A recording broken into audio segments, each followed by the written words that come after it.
सबसे पहले तो आप ये निश्चित करो कि आपको एक ध्यानी बनना है या फिर आपको एक ज्ञानी बनना है। साथ ही आपको यह भी तय करना पड़ेगा कि आपको गुरुमुखी बनना है या फिर मनमुखी रहना है। फिर इसके बाद ही आपको अपना उद्देश्य स्पष्ट करना होता है कि आप ध्यानी बनते हैं या फिर आप ज्ञानी बनना चाहते हैं। आपका उद्देश्य क्या है? आप मनोरथों के लिए या फिर आत्म सिद्धि के लिए है?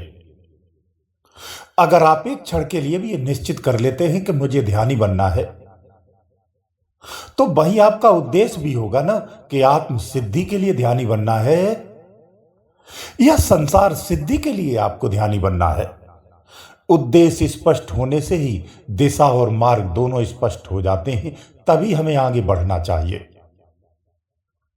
हमारे मन में कोई भी भाव आ जाता है और हम कहीं भी किसी भी गुरु को चुनते हैं, कोई भी मार्ग चुन लेते हैं। गुरु नहीं है तो कोई भी विधि अपना लेते हैं। जब परिणाम नहीं मिलते फिर आप कहते हैं कि सब व्यर्थ है। इन सब के बीच एक बात हमेशा याद रखनी चाहिए कि चाहे आप ध्यानी हो चाहे आप ज्ञानी हो, मनमुखी ज्ञान भी प्राप्त नहीं करना है और मनमुखी आपको ध्यानी भी नहीं बनना है। ऐसा किस लिए नहीं करना है? क्योंकि आपको भी पता नहीं है कि आप बीच में कब इस ज्ञान को और इस ध्यान को छोड़ देंगे।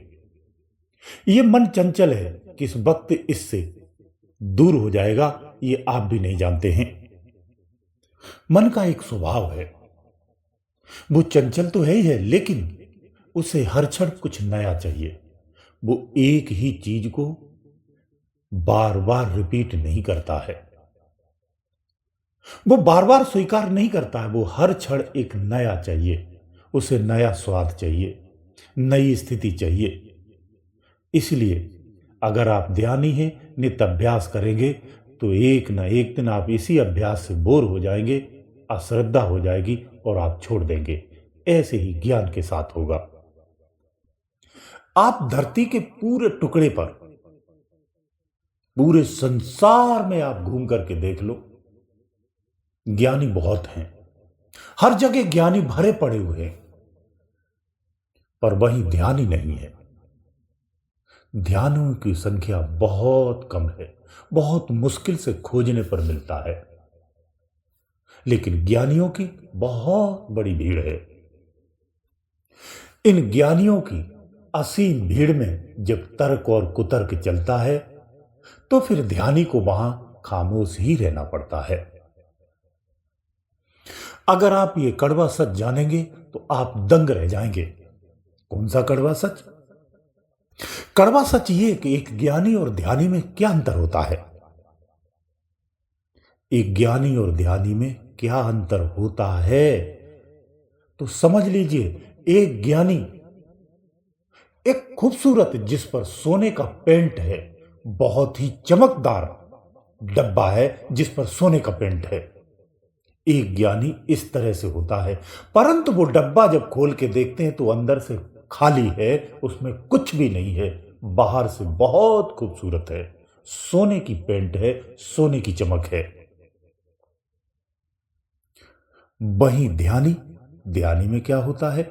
अगर ध्यानी ने अपने आप को पूर्ण कर लिया है तो उसकी बाहरी दीवारें, बाहरी परत उसकी खुदड़ी, टूटी फटी, भद्दी दिखेगी, लेकिन उसके अंदर में सोना भरा हुआ है। जो उस डिब्बे के सानिध्य में रहता उसे सोना प्राप्त होता है। जो आपके जीवन को बदल देता है। परंतु ज्ञानी के उपदेश आपको मानसिक रूप से आपकी विचारधारा को बदल सकता है, आपको उस सोने के लिए प्रेरित कर सकता है, परंतु उसके पास क्षमता नहीं होती है कि वो आपके जीवन को बदल सके। तो एक ज्ञानी खाली डब्बा होता है, सोने की पेंट से चमकीला डब्बा होता है। ऐसा क्यों कह रहे हैं? ऐसा इसलिए कह रहे हैं कि उसने केवल ज्ञान प्राप्त किया है, वो रटंतु तोता है। तप नहीं किया है। जो तप करता है वही जान पाता है। इसीलिए यहां जानने और मानने दो तरह के लोग होते हैं। दोनों में यही अंतर होता है, एक जानने वाला होता है और एक मानने वाला होता है। जब तक आप मानने वाले रहेंगे तभी तक संसार में मान्यताएं जीवित रहेंगी। समाज में भीड़ में मान्यताएं होनी चाहिए, लेकिन जागरूक मान्यताएं होना चाहिए। अंधविश्वास से भरी हुई मान्यताएं नहीं होना चाहिए, क्योंकि अंधविश्वास से भरी हुई मान्यताएं आपके जीवन को कल्याणकारी नहीं बना सकती हैं। वो कल्याण के लिए हानिकारक है, क्योंकि मान्यताओं में ही फंस करके, अंधविश्वासी मान्यताओं में फंस करके हम अमान्य चीजों को मान्यवर बना लेते हैं और खुद को धन्य समझते हैं। वहीं ये कड़वा सत्य ये भी है, अगर एक परम ज्ञानी तप करता है, उस ज्ञान को फिजिकल जान जाता है, तो उससे श्रेष्ठ धरा पे कोई हो नहीं सकता है। वो संपूर्ण सोना हो जाता है, अंदर से भी और बाहर से भी। ऐसे लोग समाज में कम हैं। ऐसे लोग समाज में उत्थान का कार्य करते हैं, जगाने का कार्य करते हैं, कल्याण का कार्य करते हैं, सतमार्ग दिखाने के मार्गदर्शी होते हैं। अगर आपको एक बात याद रखना, हमेशा ध्यान रखना, देखो सच थोड़ा कड़वा होता है और उस पर यकीन भी करना थोड़ा आसान नहीं होता है। हमारे मन मस्तिष्क में इतनी विकृतियां हैं कि सच अगर सम्मुख भी होता है तो उसे हम स्वीकार नहीं कर पाते हैं, उसे भी हम संदेह की दृष्टि से ही देखते हैं। देखो ऐसा है, अगर आपको ध्यानी बनना है, आपको तप करना है, आपको भजन करना है, आपको साधना करनी है, एक अच्छा साधक अगर आपको बनना है, यानी आपको जानकार बनना है, तो फिर आपको साधना ही करनी पड़ेगी, तप करना पड़ेगा, भजन करना पड़ेगा, आंतरिक भजन करना पड़ेगा, यानी आंतरिक मनन करना, आत्म मनन करना, आत्मचिंतन करना। यही है सच्चा भजन। जब आप आत्मचिंतन करेंगे तो परिणाम उसके अलग होंगे। तो अगर आपको साधक बनना है तो फिर आपको तमाम ज्ञानों को एकत्र करने की आवश्यकता कदापि नहीं है। इस चीज से शायद आप इत्तेफाक ना रखें, लेकिन सच कहता हूं, ये शब्द इसलिए कह रहा हूं क्योंकि बहुत सारे ज्ञानों का आपको संग्रह जो हो रहा है, इसकी आपको आवश्यकता नहीं पड़ेगी। अगर आप साधक हैं, ध्यान करना चाहते हैं, तो केवल ध्यान संबंधित ज्ञान को एकत्र करो, उसका संग्रह करो। बहुत सारा ज्ञान क्यों इकट्ठा नहीं करेंगे, ये बात क्यों कही है? इसीलिए कही है क्योंकि जिस दिन आप जानकार हो जाएंगे ना, साधना करते हुए जिस दिन आप समाधिष्ट हो जाएंगे और एक स्थिति में पहुंचते हैं ना, तो फिर ये सारा ज्ञान अपने आप प्राप्त होता है। वो ज्ञान जानकारी के साथ होता है, मान्यताओं से भरा नहीं होता है। इसलिए समस्त ज्ञान को संग्रह करने की आवश्यकता नहीं है।